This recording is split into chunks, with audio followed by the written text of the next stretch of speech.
So let's rank my favorite films from last year in 2020. Big D's Entertainment Rankings and Reviews. So greetings my fellow YouTubers and welcome to Big D's Entertainment Rankings and Reviews. My name is Doyle, better known to you as the Big D, with another ranking. This time I'm going to bring to you my 25 favorite flicks from last year in 2020. Now, I'm just doing these by the way I like them, not by the scores I give them, because most of the films are 4.5 stars and 5-star rated movies, but they're just in just a certain order, so just by the way I like them and all. Now, I'll give a few honorable mentions that just kind of missed it. The Willoughbys, let's see, Scoob, Clouds, and there are a few others, but I won't get into them too much. So let's go. Coming in at number 25 is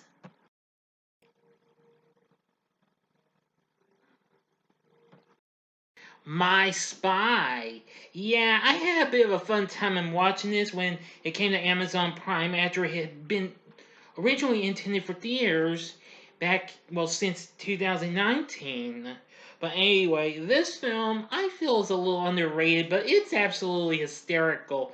Dave Bautista stars in this, and let me tell you, he is a real funny character in this. I will admit that he was very good. I mean, and young Chloe Coleman as the little girl who blackmails Bautista's character, JJ, to train her to be a spy. That was really fun too. So, I have to say this was a very fun movie. I really liked it. So, that's My Spy for you. Coming in at number 24 is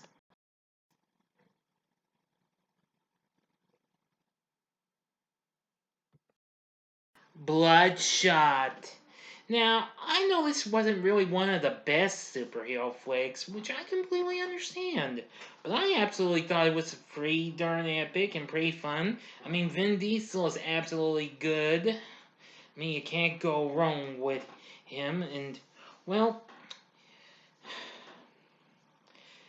I mean, all those powers of his, they were really something, and well, this was the first ever movie to be based on a comic from Valiant Comics. I've actually heard that name before. I think I got a comic or two of theirs, but it's different characters still. But anyway, this film was pretty good, and I don't care what anybody says. This was pretty fun. It's kind of close to being a guilty pleasure, though. But Bloodshot was pretty action-packed. Okay, now coming in at number 23 is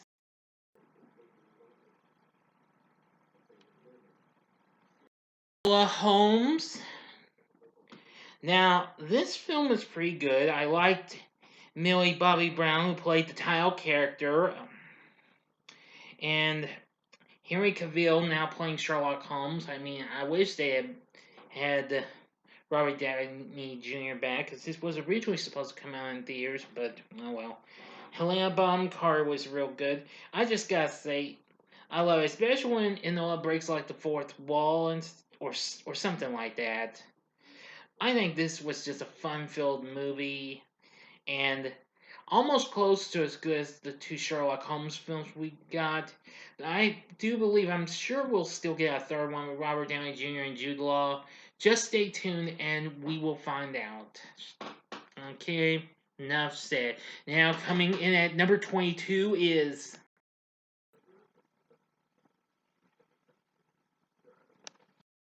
I Still Believe.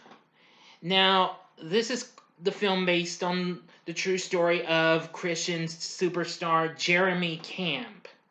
Now, I absolutely thought this was a very good movie. KJ Apa did an absolute good job in playing young Camp. We had Brett Robertson, Melissa Roxburgh, and, well, Gary Sinise, who played Camp's dad. But the big surprise was seeing Shania Twain as Camp's mother. That was really something. I mean, after all, I learned it wasn't the first time the former country pop superstar was in a movie. I know she did another movie, but I've never seen it though. But anyway, this film's pretty good. It comes close. It's almost close to as good as I Can Only Imagine, but still, it's not bad. So I think I still believe was a very good movie. Now, coming in at number 21 is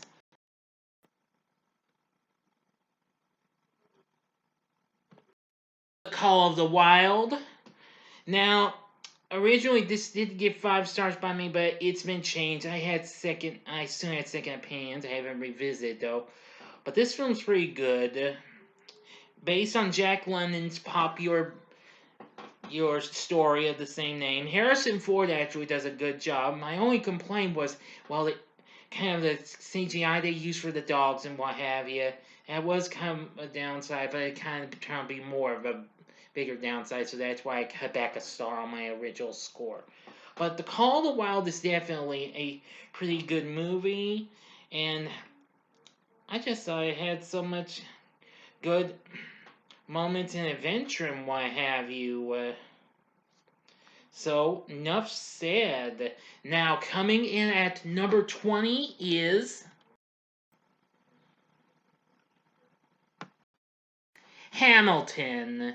Now, I know there had been some mixed thoughts on. I had mixed thoughts on this at first, but after watching on Disney Plus, I gotta say it was really something. I mean, it may have, well, different colored people playing the legendary historical figures, but Lin-Manuel Miranda, who did this, did extraordinarily good.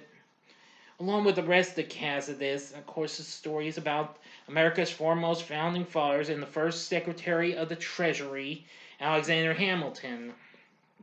Of course, this was captured from an actual live showing, so Hamilton isn't too bad of a movie. This became a big success, probably the biggest streaming movie out there until it was surpassed by Wonder Woman 1984 more recently, which we'll see where that winds up.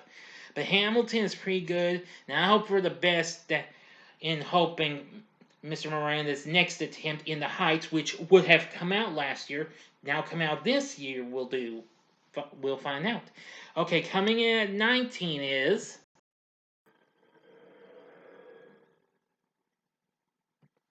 Jingle Jangle, A Christmas Journey.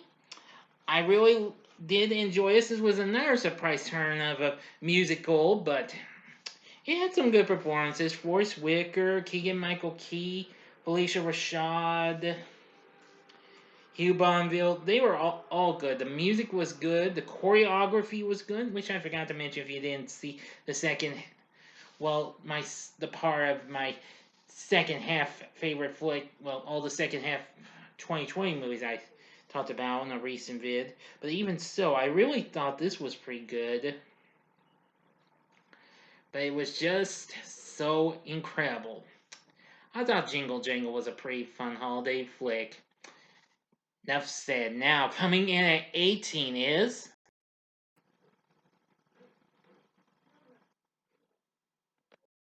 Magic Camp.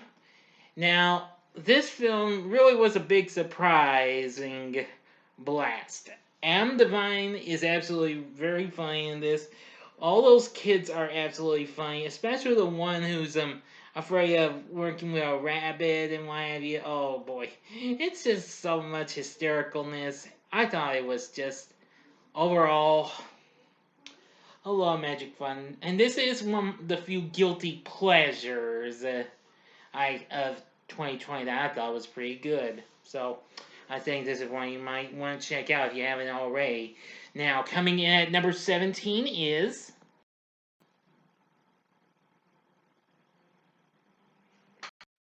The Christmas Chronicles 2.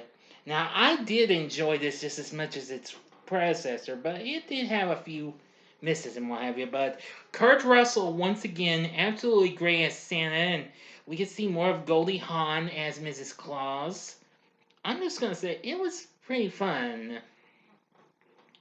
And, well, we just get to see some of the same characters plus some new ones. But I'm just going to say that this was just a good movie. Chris Columbus was back, and this time he was the director, since he wasn't director of its predecessor, but nevertheless, pretty good, actually. That's the Christmas Chronicles 2. I really enjoyed it. Now, coming in at number 16 is a flick that didn't quite make the first half of 2020 because I saw it so late, but it's on this list. Number 16 is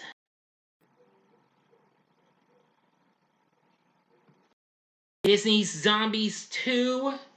Now, while I never did take the time to watch its predecessor at first, but after watching it and this back to back on Disney Plus, I really must say this was pretty good. It's almost as good as its predecessor. It just has a little bit of misses and what have you, but I really liked it. I mean, we got some of the same cast back. We have Milo Manheim, Meg Donnelly. Yeah, they were just all good. And well, what can I say? The choreography and songs were good too, just like the first. So, if you've not seen my review of those two movies, you can check it out. Of course, it's a back-to-back review, and I just thought this was just, well, a real spooktacular experience of a Disney movie. Now, coming in at number 15 is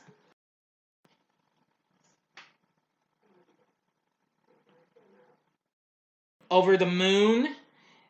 I really did enjoy this animated feature from Pearl Animation, the same company that, well, co-worked with DreamWorks on their hit Abominable. I have to say, the characters are absolutely good, even the stepbrother, who was just kind of a bit of an annoyance, but nonetheless, I liked the film for what it had, and, well, the colors were absolutely amazing. I just thought this was just a lot of fun. Especially since it came on Netflix. I thought Over the Moon was just, like I said, a good one. Alright, now back to the countdown. Now coming in at number 14 is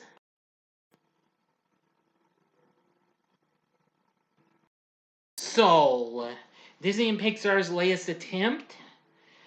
I will say the film is pretty good, but it starts out a little slow in the beginning, but however, later on it builds up more steam, and I have to admit, Soul is another good experience from Disney and Pixar.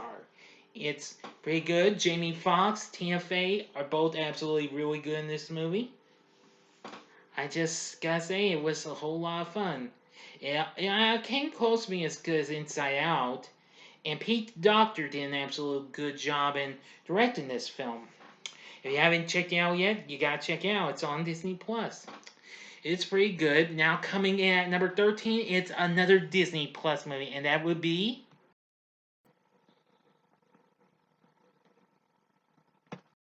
Godmothered. An absolute fun-filled magic blast. I have to say, I love the performances we got from Isla Fisher and Jillian Bell. Absolutely very funny, yeah.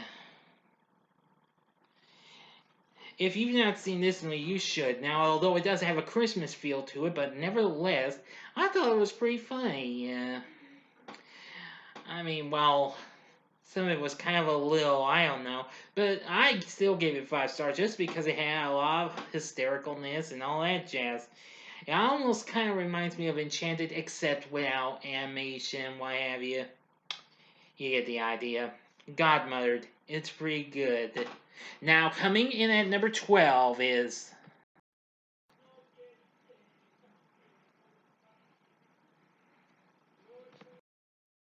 The Five Bloods. Yeah, this was a real intense flick. Of course, this was a Spike Lee joint that came exclusively on Netflix. I really love the performances that we got from all these great African American stars. Delroy Lindo, Jonathan Majors, Clark Peters, Norm Lewis, and of course the late Chadwick Boseman, whom we sadly lost last year. I'm going to say this was just so much fun, taking place in Vietnam, many years after the war, as these guys are looking for their gold. Yeah, this film is absolutely a real epic flick. I mean, well, mostly epic in flashback sequences anyway, but The Five Bloods, that's definitely good. Now, coming in at number 11 is The Croods, A New Age, which has finally been certified fresh on Rotten Tomatoes, as it's holding steady at 75%. That's good. But anyway, I really like this just about as much as I like the first one. It has a few fun twists and what have you. I liked the new characters, although the mom and dad were kind of a little odd. But the daughter wasn't. But, I mean, in the Croods, they were just the same and what have you. Absolutely fun and crazy.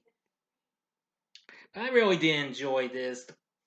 This was another great fun-filled flick from DreamWorks Animation. The whole voice acting cast was absolutely great. So that's all I can tell you. Now for the top 10. Coming in at number 10, and it's actually DreamWorks Animation's other flick of last year, and that, of course, is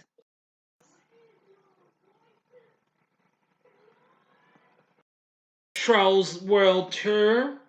Now, I like this just about as much as its predecessor as well.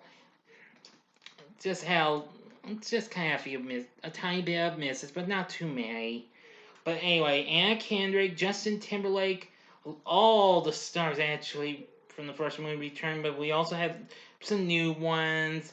Got to hear some more voices, including Kelly Clarkson, even. That was really cool. I just thought hearing the music and what have you was really good, and well, the musical world of Trolls was absolutely fun and what have you. I did like Trolls World Tour. It was definitely very musical and colorful at the same time. Now, coming in at number 9 is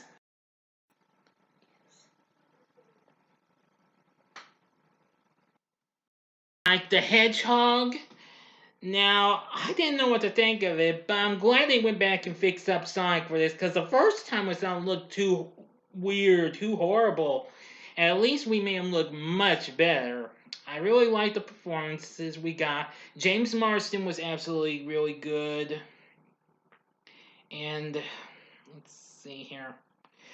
And Ben Schwartz did a great job in voicing Sonic. Of course, Jim Carrey makes an amazing comeback at playing Robotnik. I really didn't think he would do that good a job, but he did. This brought back the good old days of when Jim was absolutely hysterical and all that jazz. I loved it.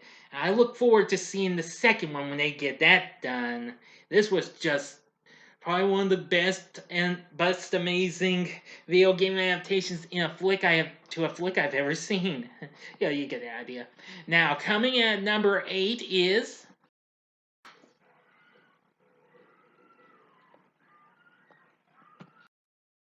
Onward, Disney and Pixar's recent hit. I will say I loved the flick when I went and saw it at the theater, and it was one of the last few flicks I saw in the theater before the pandemic even occurred. But anyway, Tom Holland and Chris Pratt are absolutely funny in this movie. I just thought this was good. It had all sorts of fun magic and what have you. We also had performances from Julia Louis-Dreyfus and Octavia Spencer. Yeah, they were all real good in this. This was a fun-filled flick from Disney and Pixar. Just so much fun. Okay, now coming in at number 7 is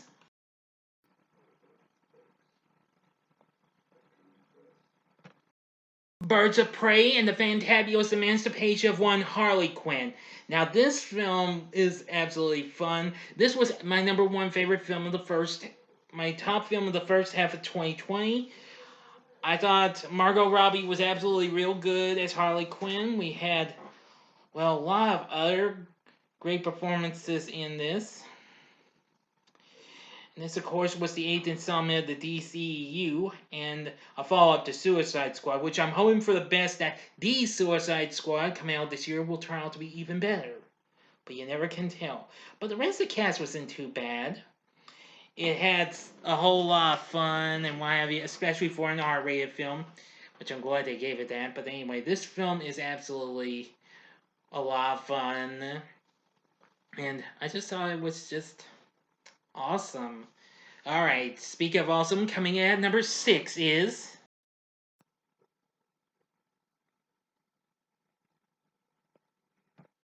Bad Boys for Life.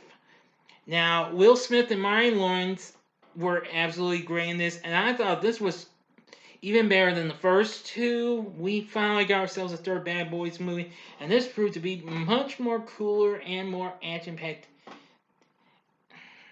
as the other two were, but it had a little more good kicking action, what have you. I thought this was just a lot of fun. It had a few twists and turns, but still proved to be pretty good, though.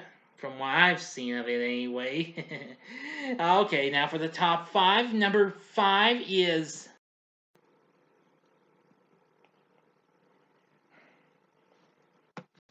Tenet. John David Washington was absolutely great in this movie. We also had, let's see, Robert Pattinson and, let's see, Kenneth Branagh, Sir Michael Caine. They were all pretty good in this. Christopher Nolan did a great job in directing this. I just wish it could have been better, but it was during the time when we were trying to get out of the pandemic. But even so, I think Tenet had some magic. It was kind of weird in ways, but still pretty fun and action-packed. Now, coming in at number 4 is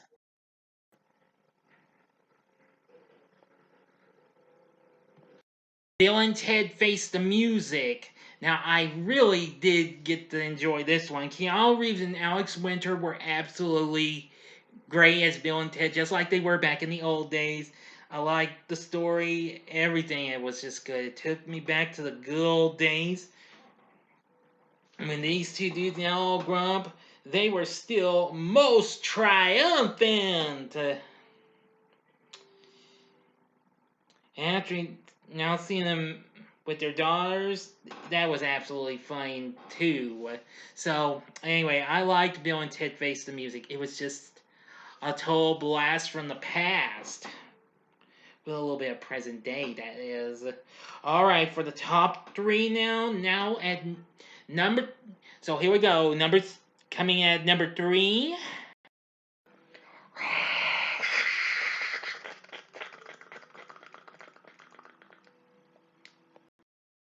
Hero Academia, Heroes Rising. Sorry about that. I just thought I had my own little cheering applause. Just for fun. Now, this is what got me introduced to the popular anime series, which I recently checked out the first movie, Two Heroes, not so long ago. I have to say, this was just so much fun. I had been watching the series.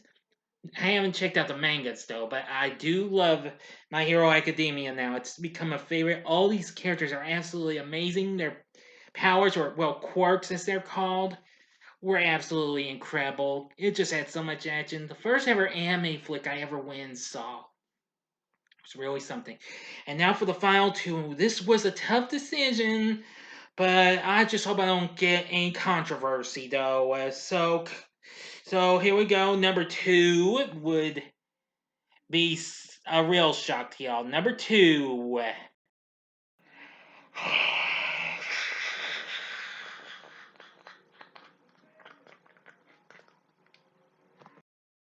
Wonder Woman 1984, the film I had been waiting for longer than any other and been wanting to see, and I did. This unfortunately turned out to be the last movie I wanted to see because I failed to go see News of the World. So I'll just have to give you all a spoiler-free review of it if I ever go see it. But anyway, Wonder Woman 1984, despite it's now the worst showing on the tomato meter, 61%, but to hell with what the critics say. I love the movie, despite it might have had a little bit more drama in it than superhero action. I just feel like this was just good. I like the 80s feel to it. Gal Gadot, absolutely great. Chris Pine. And of course, I like the bad guys: Pedro Pascal as Maxwell Lord and Kristen Wiig as Barbara Minerva, aka the Cheetah. Absolutely, really great performances. Anyway, I really thought this was just a lot of fun, and I really do love Wonder Woman 1984. No matter what anybody says. Okay, enough said. Number one, the big one. Here we go with number one. Number one. Number one. Oh dear, I'm getting carried away. All right, my number one movie of 2020. Yeah.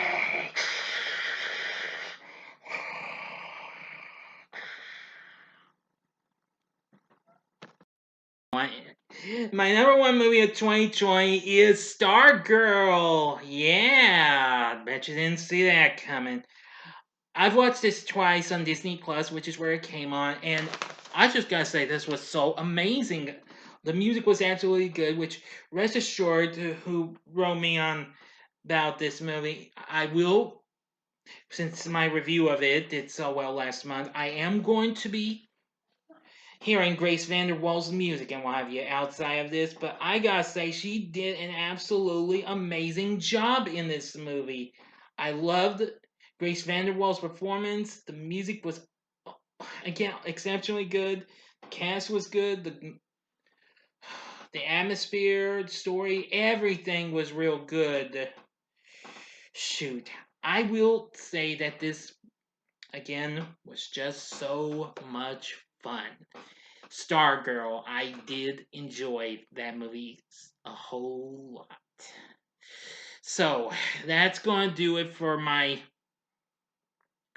favorite.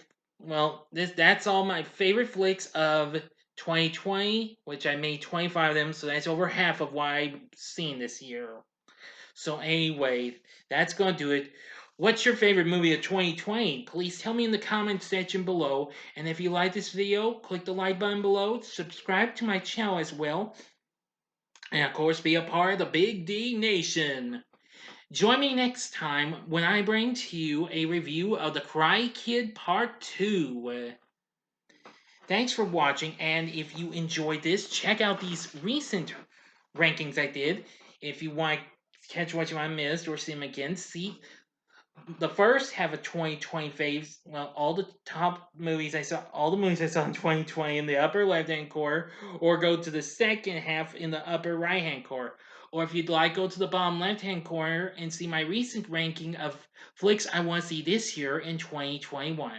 In the bottom right hand corner is a button you can click to subscribe.